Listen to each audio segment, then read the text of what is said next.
Get loose with it, gon' get loose. Get loose with it, gon' get loose. Get loose with it, gon' get loose. Get loose with it, gon' get loose. Okay, first off, let's get this thing started. Hey everybody, welcome to the next podcast edition of Catering Domination.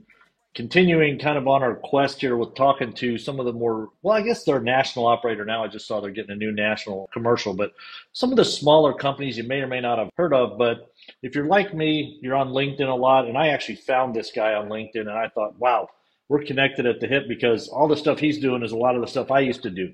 But before we get to our special guest, let me introduce my counterpart, Sam Stanovich. Sam? Hey, DJ, it's great to be back again. I can't wait for this episode. This is a new-to-be friend of ours. He's been lighting us up with his sales, his activities. He's telling us our stories. I'm so ready for today's episode.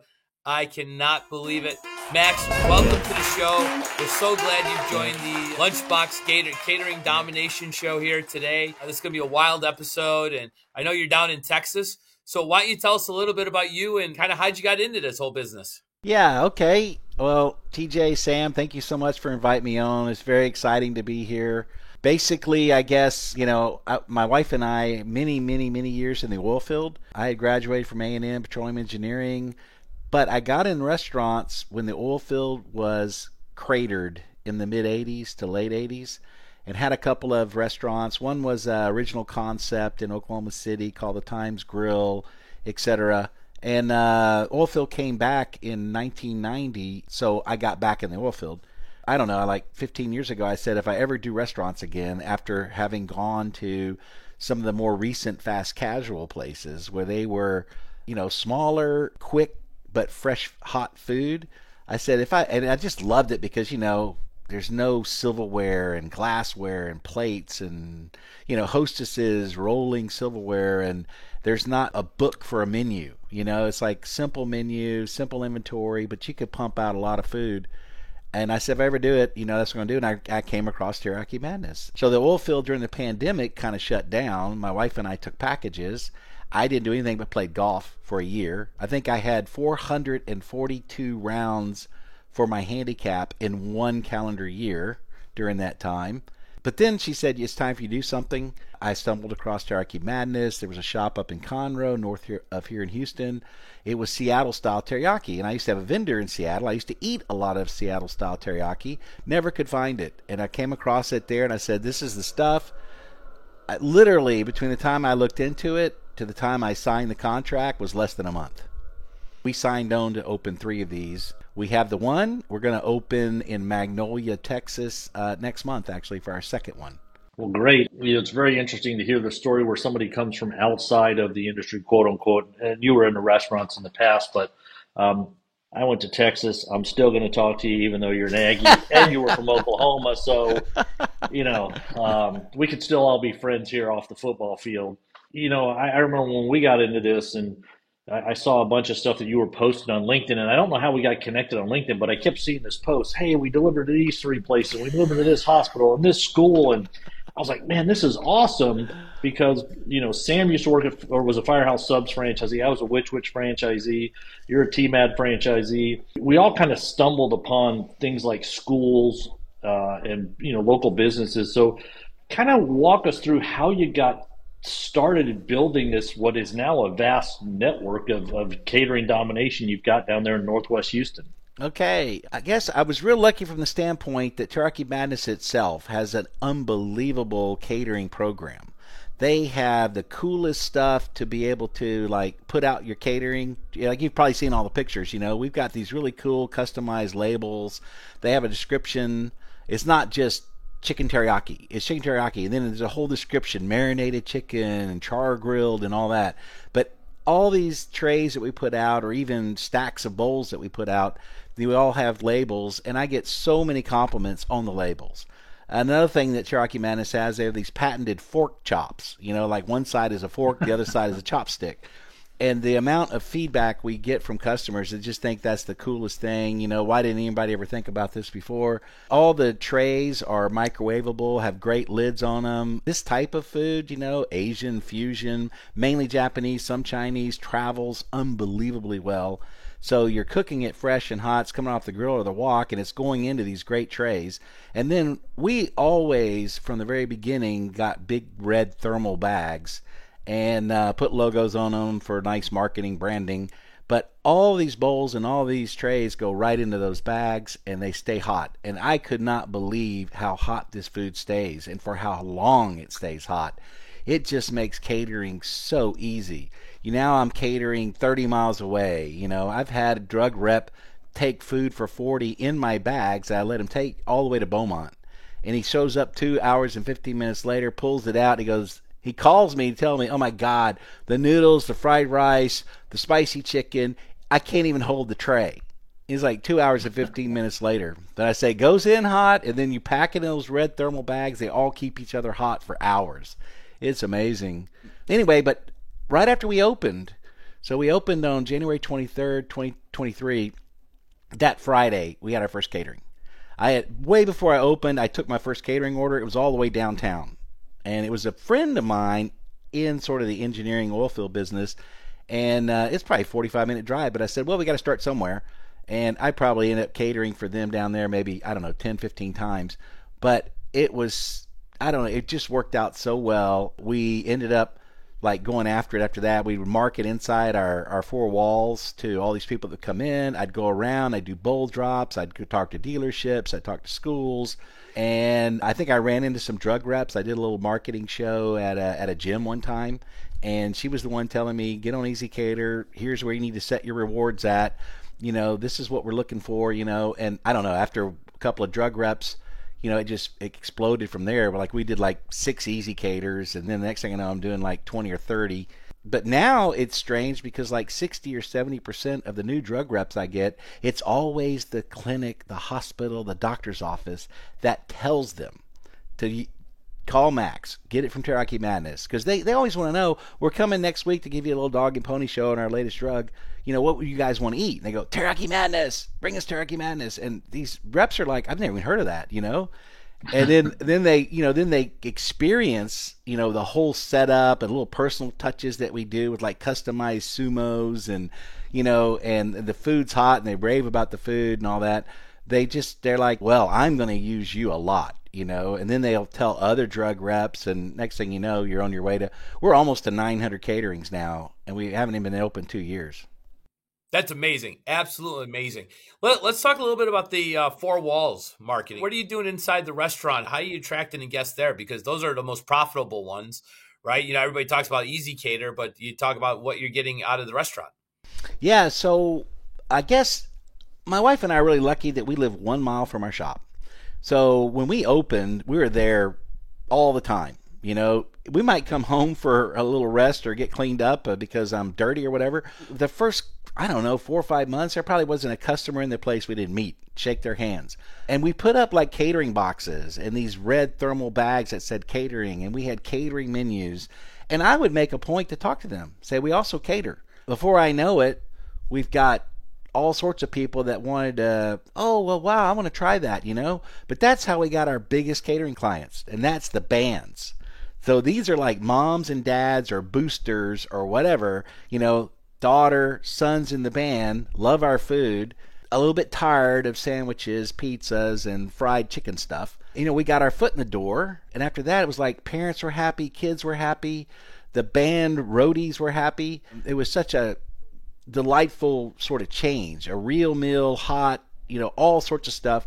And healthy, gluten-free. We do vegetarian stuff, pescatarian stuff, so we can make all the band members that had special diets happy, and it took off. But you just have to talk to people, in the store. You have to bring it up. Next thing you know, there's a swim team. Next thing you know, we've had the basketball, volleyball, softball, but those are all deals that were done in the shop. This wasn't me going to, high schools or cold calling them. It was them coming in as regular customers and then expanding, your market. So your challenge for next year in the schools is there's websites like Music for All and I think US Bands, in September. So we kind of missed the window this time, but in September, every Saturday, all across the United States, there are band contests, hundreds of them going on at any Saturday in September. you can go to these websites and see where the contests are hosted by near your high schools. And so if you can contact the incoming, there's 20, 30 bands coming into these things that may not know Teriyaki Madness, and they're doing the same old, like you said, sandwich, pizza, chicken. You contact them coming to your area, and a couple hundred boxes or a couple hundred bowls in your case on a Saturday, and boom, you're going to break that record and have your busiest day soon. So on a side note, 442 rounds of golf, in a year. I'm incredibly jealous. So two-part question, and then we'll get back to the show. One, what's your handicap? And two, what was your favorite course that you played? Okay. First of all, my handicap was forever like +2 to maybe 1. During that year, it got down to plus again, so it was like +1 or something when I was playing all the time. My club is Lochinvar Golf Club out by the airport, so Nicholas Design, really nice place. I mean, for me, it's the favorite course I've ever probably played, a favorite club for everything. But I just wore it out, they were open 7 days a week back then during that time, and I could just stay out there, and I just, 54 holes a day wasn't anything. But they told me one time that there was 11 rounds where I was the one round of the day. And that's because it was just pouring down rain or it was 32 degrees, but I was still out there, And I just loved it. But my wife said, my brain was turning to mush. It was time to do something. And so then she wanted to know, why did you pick this? The first 4 or 5 months, it's like there's like no light at the end of the tunnel. It's like all day, every day. I need a better staff. I need, whatever. But we got lucky. We did really well, and T-Mad gave us a lot of support. It's gone really well for us, but the catering was probably the shocker for me. Now, are you doing Teriyaki Madness golf balls and Teriyaki Madness golf outings? Because my handicap is so bad that I could mark it for you by spraying golf balls all over the course that people can go find. Yeah, I forgot to answer that part of TJ's question, but my handicap now is probably non-existent. I've only played, I don't know, I don't play very much. I've been busy with the restaurant. I just got around to going out there probably 3 straight weeks. I went out there, saw my friends, played some golf, was shooting like, 82, 83 or something like that. So I was probably a solid 8 or 10. Turned in a few scores, so my handicap actually now is officially in the books at 3.9. But now I'm working really hard for the Magnolia shop. So you know what that's going to be like for the next 3 or 4 months. Get that thing going, get catering going. And so, yeah, there's not a lot of time for golf right now. As you look to open that new shop, and you've had 900 plus caterings, and you've had the experience for almost 2 years, what are you doing to get that store to start with catering? Because you already know how to operate, and you're already going to have a good GM there. So what are you doing to get the marketing ready for that? So, yeah, I'm lucky from the standpoint that it's 18 miles away, so I'm leveraging my current shop to train them all. So we're just starting to hire people now. We're going to be hiring people, train them in an ongoing, because it's really hard when we open this store. There wasn't anywhere to go train them. You had to wait till you got food in, and you've got a compressed time frame, 10 days or before your grand opening where you're going to get slammed. In this case, I'm going for weeks of training in my own store. They're going to all get trained by every shift from very experienced people that have done catering and dinners and everything else. And we don't have a big crew because these cooks are really, really good. Like today, the catering came in today. They had 30 minutes to complete a $500 catering order, and you just came out of the blue. So hopefully, we'll get them trained up. They'll do caterings. Because when we opened, we did our first catering. Nobody had ever done one. So in this case, this team will have probably done, they might do 20 or 30 caterings. And like we have 2 dealerships tomorrow. I think we're going to feed like 250 tomorrow. And then I have a marketing or fundraiser deal where I'm going to feed 400 tomorrow. So they'll get many chances to understand the whole catering, how to do that. We're going to turn it on early. It's just an entirely different market in Magnolia. I'm in Cypress. I've got big highways, 290, 2 miles from me, one side, 2 miles on the other side, 249. Those highways are littered with hospitals, dealerships.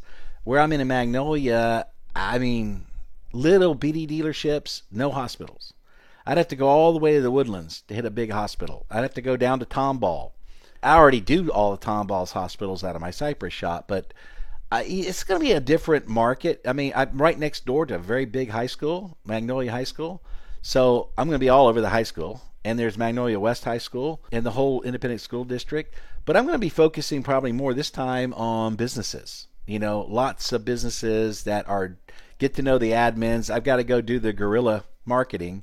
I have some contacts up there, people that own businesses, people I've catered for up there, even though they're 20 miles away. I mean, I've gone, 35 miles away. So, but that shop right off the beginning will take some of the catering that I do out of Cypress. It's closer from Magnolia. So when I go cater in Conroe or I go cater in the Woodlands, those are places that I can catch out of the Magnolia shop and get them going. And it frees up my Cypress shop then. We have 7 caterings in a day, take some of the heat off the Cypress shop. But I plan on leveraging my team in Cypress to be up there, so we shouldn't have any problems. We should turn the catering on pretty quickly, get after it. And I've got an article coming out next week in the Community Impact for the Tomball Magnolia area, talk about reopening, and it's under new ownership and all the rest of it. And then, Chamber of Commerce and then local advertising and stuff, and then a lot of guerrilla marketing.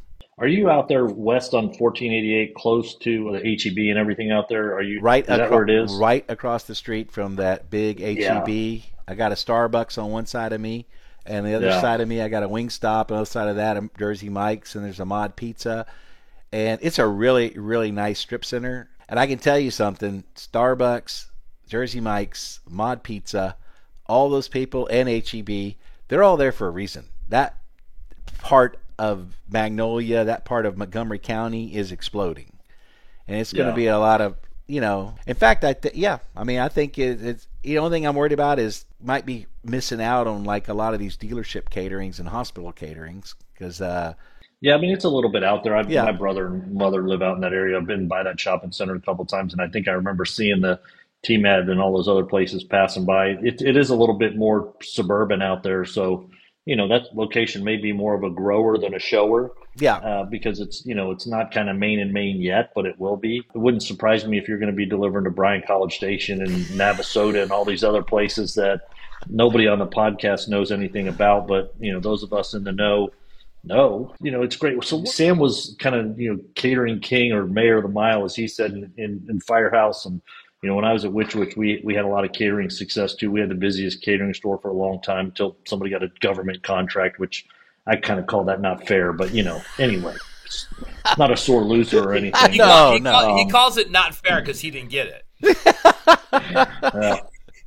When you're doing a government contract and you're driving like 60 miles each way every day to do the government contract, good for them, I guess is probably the best way to put it. But we were looked at, and I know Sam was, we were teaching the other franchisees how we did this in our system.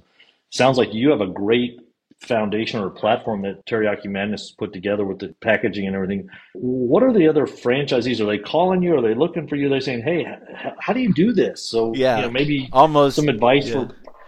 Yeah, I mean, there's not a week that goes by that I don't get multiple calls from other shop owners. Some have been doing it, have been in the system for a long time. Some are just opening. Some have been open for 5 months, and now they're just wanting to start catering. A lot of them I'm connected with on LinkedIn, so they see my posting all the time. Some of them have also started posting on LinkedIn, and I just, they see all my pictures because there's a ton of pictures almost every day. And they want to know where I got that or how do you do that? And so I just give them all the advice I can give them. I actually have a whole written up thing on this. So that way I say, hey, I'll just, text it to you or I'll email it to you real quick. And it has all the advice on there about, how to cater. Because, we're really proud to have 138 reviews on Easy Cater, all 5.0, and have done almost 500 Easy Caters, and they're all 100% on time. And there's a window. You can't be early, you can't be late. But I would tell you the key to our success is my wife Linda and I deliver personally the vast majority of all these caterings. Some days I do a triple, she does a double, and we can work with the timing of these to make it all work out. But we've been really lucky too because we've been able to do that. I've been able to go do 2 caterings, come back to the restaurant, pick up what is essentially the 5th one of the day because she's out doing 2 other ones. But we give advice all the time on that about, and then, how to over time build on that. But it's we personally deliver. We found some of the third-party delivery companies weren't very, trustworthy. They also just take the boxes and drop them off. Sometimes the drug rep can't find them in the hospital, So we pretty much kind of turn that whole thing off, do it ourselves. If we do dispatch, we dispatch only through Deliver That. And we let the pros do that. They set it up the way we've shown them on our pictures. They take pictures.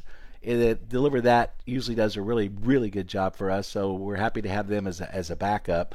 Of course, a lot of our catering is pickups. People come pick up. But yeah, there's a lot of them that call us for advice, do things for them. I know my wife recently made some of those Red Thermal logoed bags for another shop that's very, very successful. They are killing it at Ohio State.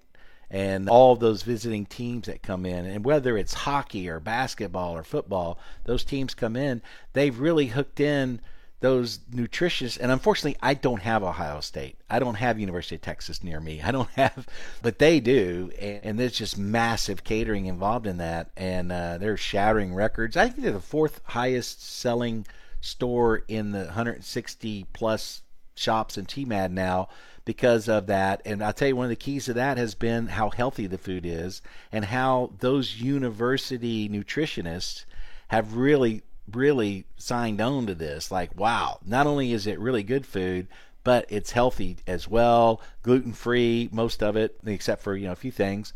But, they really like that. And you can load up proteins, you can load up all the veggies you want, or you can get all the carbs you want.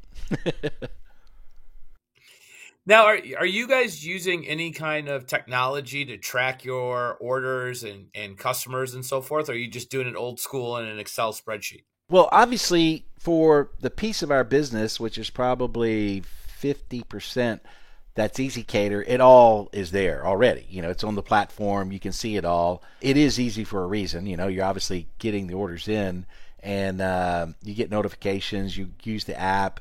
We have multiple people that can deliver set up just like us, so they're set up in the system. You can see when it arrived, and you can track all the customers. I keep my own contact list for all of our catering clients. I have 367 as of today of catering clients. Some of those have been one-offs, like when you're talking about like a band competition or whatever. We had like a dance competition in Houston. People came from all over the nation, and one of them contacted us, and I ended up catering at the competition for them. So even I had that one in there, but that was a one-timer when they were in town.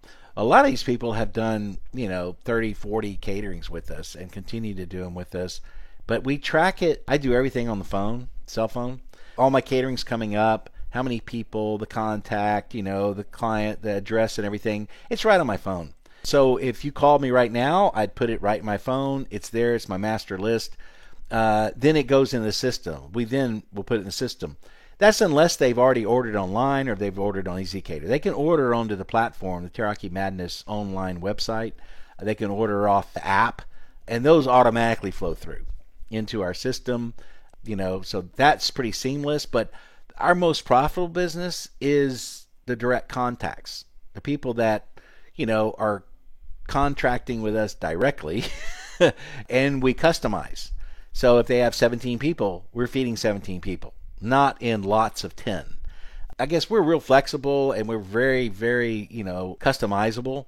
If they have 10 people, but not everybody just wants chicken teriyaki, a bar of chicken teriyaki, we'll do like a half tray of chicken teriyaki and a half tray of spicy chicken teriyaki. And it's still only 10 people, and it's still the same price. But now they got 2 proteins to choose from. And Teriyaki Madness has expanded the menu over the last year or so for catering.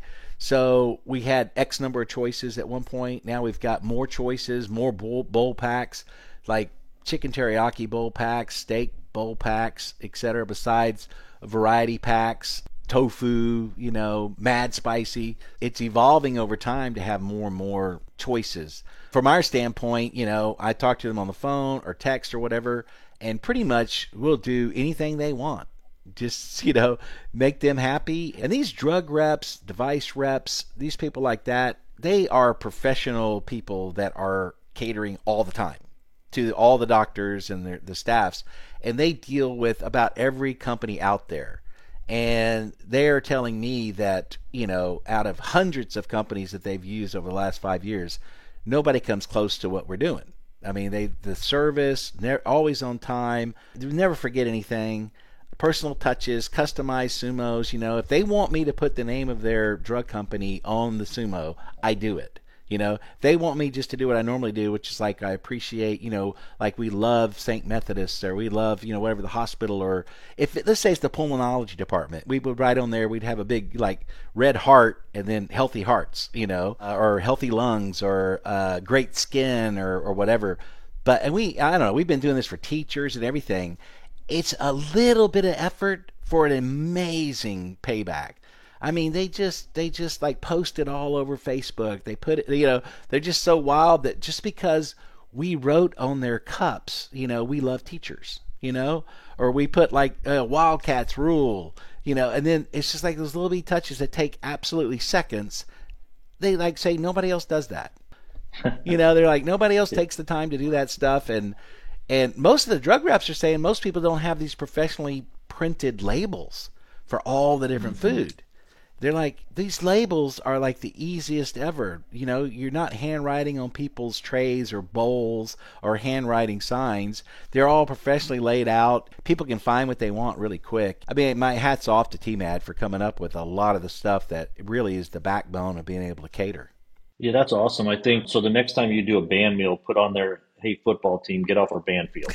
So you can put that little note in there for them. Coming from a former band dad, so we kind of get that. But last question, and then Sam and I kind of throw it to each other for three keys. But I think one of the things when you were texting us or emailing us kind of back and forth as we were getting ready for the episode, you're like, never say no to catering. You had a $500 order today, and we've seen people, and I see this people, it's like 12-hour minimum, 24-hour minimum order. You got to order ahead of time. If somebody orders on the TMAD app or online, I mean, are there windows there, like 3, 6, 9 hours? Yeah. What about those franchisees? Yeah. How do you handle that?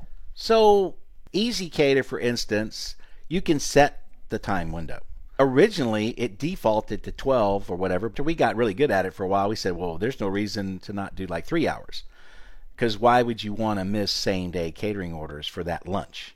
So we've been at 3 hours for a very long time now. On the TMAD website, it automatically defaults to 12 hours. There's words on there that tell the customer, though, that if you need it sooner, call the shop.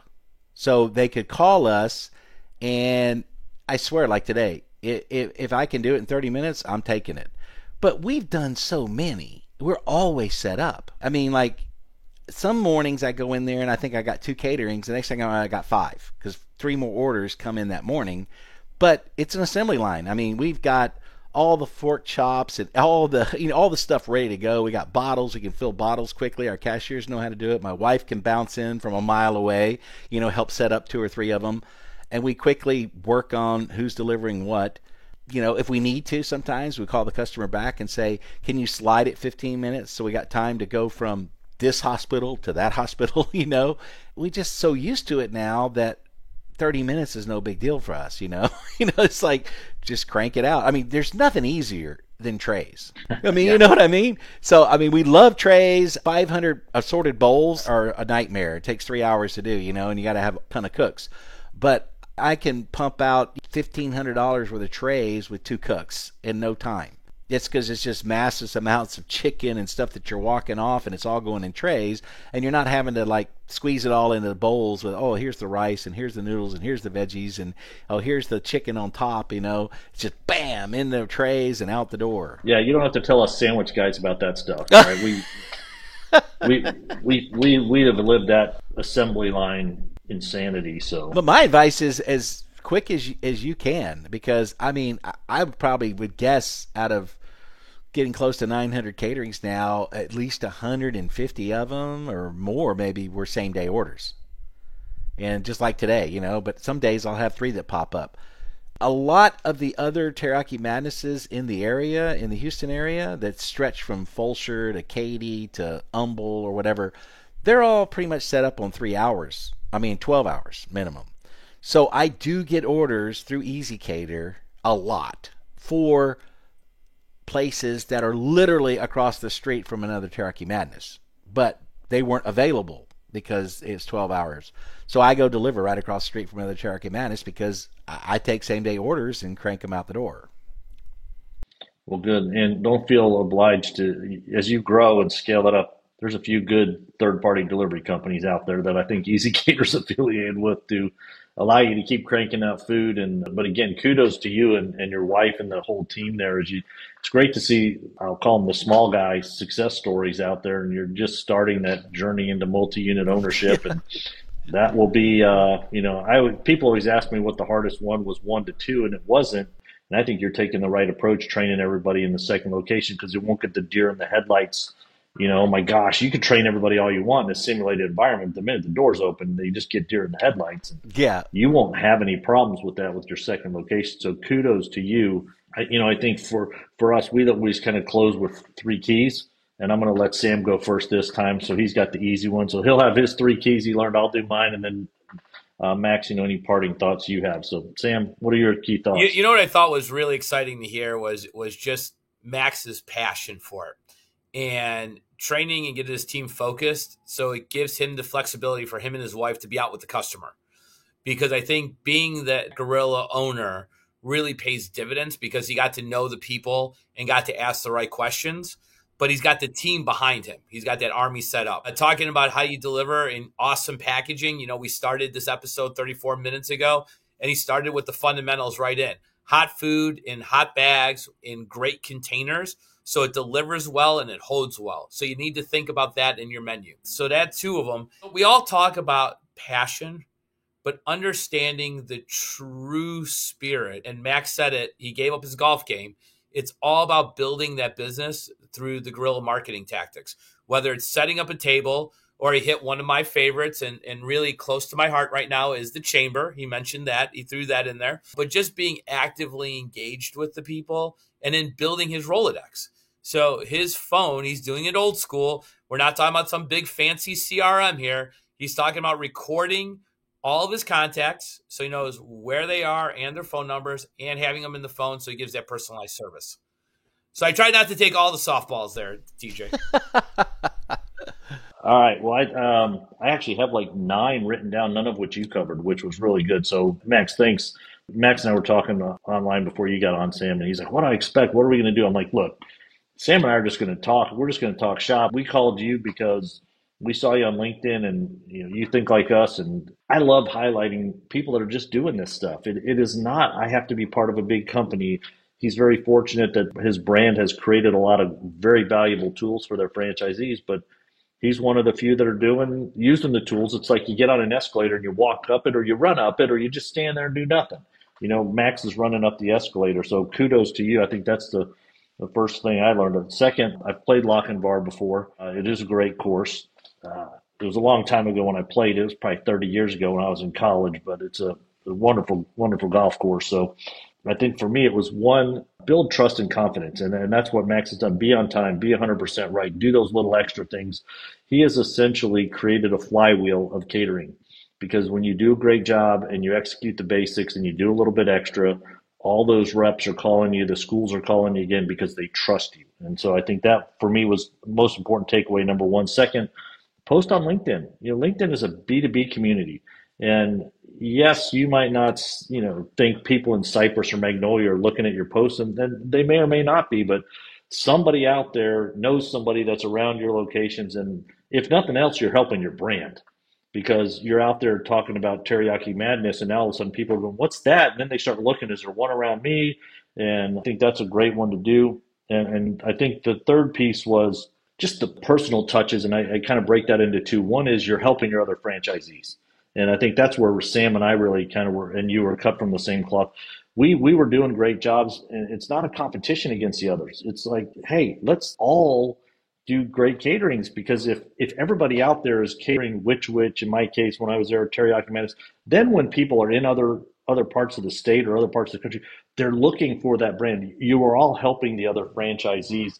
And I think the second piece of that one was really getting the personal deliveries. They are affiliating you and your wife with the brand. That's the big difference is, and that kind of really kind of full circles it back to trust. So again, Max, thanks for your time. I love kind of seeing everything on LinkedIn. And while I don't miss doing all that catering all the time, a lot of it, I love seeing it because I literally see your posts probably every day. And it's like, oh, that's cool. And since I grew up in Houston, I'm like, I know that place. And I used to own the Witch Witch in Magnolia. And so you're kind of in my hometown. So I keep a little bit of an eye on what you're doing. So any closing thoughts here before we let Sam wrap it up? Yeah, I mean, based on what y'all were both saying too, I guess probably one thing I didn't mention was that I guess let's just say order comes in online through ezCater, whatever, somebody that I haven't talked to.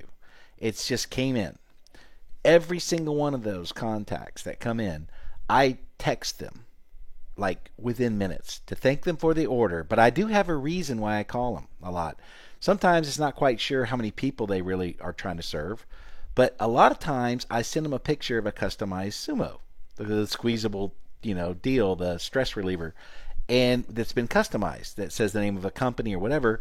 I'll text it to them and say, what would you like on yours? So it gives me the perfect thing to be able to reach out. The next thing you know, I'm texting back and forth with a brand new customer. And as soon as we have done the catering, I'm taking pictures. I send every single one of them back pictures on text and say, Linda and I would like to thank you so much, for trusting us. And this is before we post on Facebook or, LinkedIn or whatever. And please let me know how everybody liked the food and the setup. And like 99% of them respond back. Oh, it's awesome, or oh, I'm going to be using you guys a lot more, that kind of stuff. But you immediately have this connection with your client base that most times, I'm guessing, doesn't really happen, It's just great to reach out to them. So I just have thousands of texts with pictures in them going back and forth with all these people. And then I have, they always say, well, whatever I did last time, so I can pull up the receipt, I can pull up the pictures. This is what you did last time. This time I recommend, I give them hints all the time too, like this is what you need to probably do, and this will make your proteins last longer. Don't just give them white rice and brown rice, you need some noodles or fried rice, those kinds of things. But I think that constant, kind of communication with them really cements that relationship. It goes a long way. So the direct delivery obviously does, because you're meeting them, you're talking to them. Max, I'm taking a look at that sumo that you posted on LinkedIn that you just customized with the Sharpie.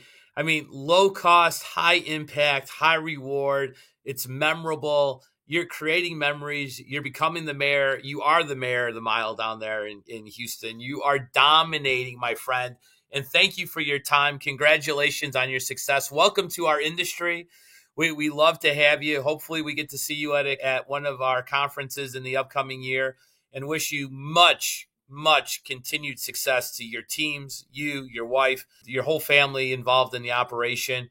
And thank you for joining us on the Catering Domination Show, sponsored by Lunchbox. Thanks to Nabil for letting the two sandwich slingers back into this catering podcast world and having a little bit of fun. So we appreciate you, and we'll see you next time out there dominating catering. Have a great day, everybody.